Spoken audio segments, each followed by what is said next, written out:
Okay, Armchair Engineer 85. Last video we left off, we did the tear down of the 800R ETEC, and we determined, as we can see over here in the box, that it was the failure of the wrist pin retaining clip that took out this entire engine. Literally like a 10-cent little piece. The other three held on, one let go, and it destroyed the PTO side, which was a shame. And here we are. We assessed the damage. We think the bottom end's fine, but now we're gonna discuss where we're gonna go from here. Now, I could rebuild this engine, and I did in fact look into it. I rebuilt it the last time. It lasted for quite a bit. Everything was great, and then that let go. But I'm deciding now to try a different route. So let's open up this box here, and let's have a look at what's inside. Very nice. Very nice, well packaged. I'm gonna get it up on the bench here, and we'll have a real good look at it. Okay, this is what $1,000 gets you. That's what I paid for this engine. I got a bit of a story to tell you about it before we get really looking at it. So after I blew my engine up, I took about a month, and it was winter time, so I was more focused on riding. I knew that it was, I wouldn't have time to get the other, this other one here, sled running. So I just focused on riding. And then after about a month, I put an ad on Kijiji that I was looking for an 800R ETEC. And it had lots of different replies, people offering parts. But one gentleman in particular messaged me, and he said that he had a 2015 800R Summit, and it had approximately 8,000 kilometers on it, and he wants to do an engine swap. He said he's an older gentleman, and he rides alone a lot up north to his cottage, which is all backcountry, hence why he has a Summit. And he said that he was just getting a little worried about the age of the engine, and he didn't ever want to get stranded. So he wanted to do a brand new 800R and take this one out and sell it. So he originally wanted $1,500, and I got him down to about $1,000. And here we go. Part of it was I just had to be patient because he was waiting to the end of the year. The end of the year came a little earlier for him than he expected. And he sent it off to his mechanic, and he took it out. And then I went and picked it up, $1,000. So I'm hoping to recoup a bit of money from the monoblock over there and the bottom end, maybe $200-300. And then I'll be able to, lower the cost of this. Now, there's a few things missing that we did go over. Obviously, this is essentially, I bought a short block. Now, short blocks actually do not include the head normally. If you bought one like brand new from a Skidoo dealer, they usually don't come with the head.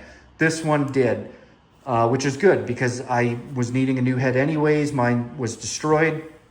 One thing I was hoping it would come with the stator, but he obviously took it off, which isn't a big deal. I may get a new stator or may use the old one. I did know that the pull cord assembly wasn't coming with it. That's fine. Obviously, all your throttle bodies, your reeds and all that didn't come with it. That's fine. Same with your engine mounts. I can just transfer those over. These are brand new plugs. He did tell me that, which is good because these are not cheap plugs. So I'll just have to index them and snap them in. And my power valves, they don't usually come with it. One thing that I was it was a little strange was the water pump cover. I guess his didn't come with a water pump cover, so he took it off. That's okay because I can reuse my water pump cover. I just have to get new gaskets. So I'll have to get a new gasket there, new gaskets for the intake, new gaskets for the rave valves. And it's not so bad here because I did ask him if he isoflexed greased the bearings, and he said like he had it serviced every year, and he wasn't very mechanically inclined, and he just said that he was not 100% sure whether they were or not. He couldn't tell me. So this is open. This is a hard side to get to. So now that I've got it, I can access it easily. So I'll go ahead and do that. And then you come over here. This one's the easier one, and you just pop these off and you isoflex grease it. So that's not a problem. So as mentioned before, it had 8,000 kilometers on it. And part of the condition of me buying this snowmobile was that it needed to have a compression test. So he wouldn't allow me to do it, which I know you're going to say, well, that's a little sus. He wasn't done riding it, and I don't blame him. He didn't want anybody monkeying with it, and then all of a sudden a guy comes and he walks away and the sled doesn't run, and he wasn't very mechanically inclined. He says, when I send it to my mechanic, he will send you videos of the compression test. My one stipulation was I want both hot and cold. So I want a cold compression test of both the PTO and the mag side, and then I want a hot compression test just to compare the two. So he sent me those videos, and they passed with flying colors. This thing is, like I said, 8,000 kilometers on it, and I believe the mag side had 150 PSI, which is amazing, and I think the PTO side had 140 or 145. I'm going to do a video showing the results from that test so you can see hot and cold. There was no difference between hot and cold, so that's kind of an interesting take. So anyways, that's the engine here. This is where we're going to go with it. I didn't want to spend a lot of money in rebuilding an engine. This is cheaper than rebuilding the engine. The compression tests are off the chart. I may do a leak down test, but as for now, I have a look in there.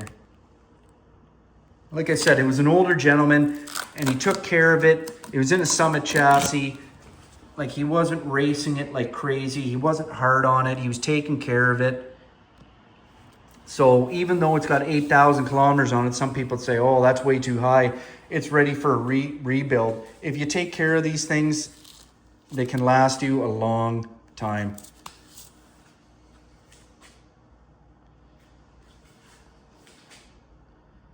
Yeah. Anyways, any suggestions, any questions? If you guys like it, please like, comment, and subscribe. I'm going to do a few more videos. Like I said, I'll probably make a video posting up the hot and the cold compression test so you guys can see the difference or the lack of difference. And just, as I mentioned before, this has 8,000 kilometers on it and the compression is amazing. The compression was better than I was getting in my rebuilt engine, which is incredible. So might clean this engine up a bit. This engine's 11 years old. It is the original and it came from the original owner. Okay, everybody, please like, comment, and subscribe. Stick around.